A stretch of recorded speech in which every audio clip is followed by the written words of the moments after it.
Vovoina anivon'ireo ministera isan-karazany mandray anjara ao anatin'ilay fiaonam-ben'ny firenena mikambana momba ny rano natokana ho an'ny jeritodika manasa-dalana momba ny fahatanterahany tanjon'ny drafitra 10 taona iraisam-pirenena mitondra ny lohateny hoe rano ho fampandrosoana maharitra 2024 2020 sy 2020 ny fanjakana malagasy amin'ny alalan'ny ministry ny rano ny fanadiovana ny fidiovana Andriamatoa Fidiniavo Ravokatra ka androany dia nisy ny fandraisan'ny fitenenana tamin'ny ny fitondrana malagasy.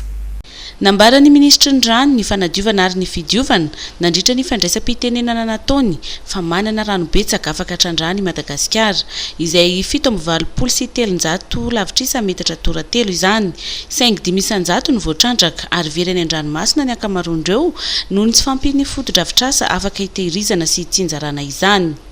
Vina sy ao anatin'ny velorano ny filoham-pirenena Andry Rajoelina nefa nisy trany malagasy sy rano madio ka nisy ny ezaka natao tao anatin'izay izay nafahana nampitombo ny olona misitraka rano madio teto Madagasikara ary ny tombo roa tapitrisana isan'ny malagasy ny sitraka izany. Madagascar dispose de ressources en eau renouvelables évaluées à 387 milliards de mètres cubes par an, soit une ressource en eau moyenne de 11 369 mètres cubes habitants par an. Et pourtant, l'indice d'exploitation des ressources en eau est seulement de 5%. En effet, la majorité des ressources en eau se perd vers l'océan, faute d'infrastructures suffisantes pour le stockage et la distribution d'eau. Mesdames et messieurs, face à cette situation, Son Excellence M. Andry Rajoelina, le président de la République de Madagascar, a établi la stratégie dédiée à l'eau dans le plan émergence Madagascar pour la réalisation de son engagement au peuple malagasy, Velran numéro 2, eau pour tous. Ces dernières années, les efforts fournis par l'État malagasy se sont traduits par des résultats tangibles, notamment à l'accroissement du nombre de nouveaux bénéficiaires de l'accès à l'eau, qui a enregistré plus de 2 200 000 de nouveaux bénéficiaires.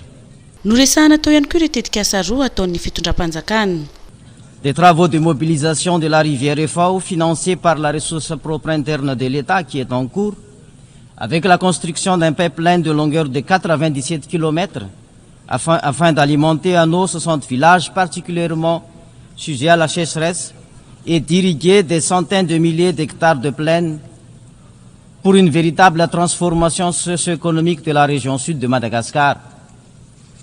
Le deuxième projet s'agit du projet de mise en place de bassins de rétention d'eau dans 12 régions de l'île. En termes d'action,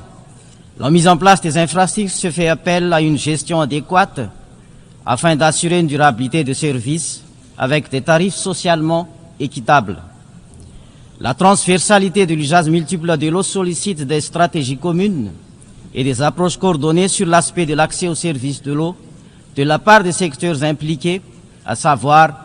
l'agriculture, l'énergie, la santé, l'éducation, la nutrition.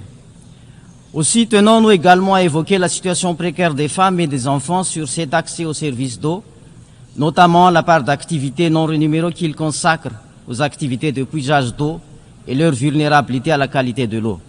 Ity fiaonam-ben'ny firenena mikambana momba ny rano ity dia hanome jeritodika antsasadalana ny fanatanterahana ny drafitra 10 ny taona 2020 sy 2020 hatramin'ny taona 2020 sy 2020 anatrarana ny tanjon'ny fampandrosoana maharitra.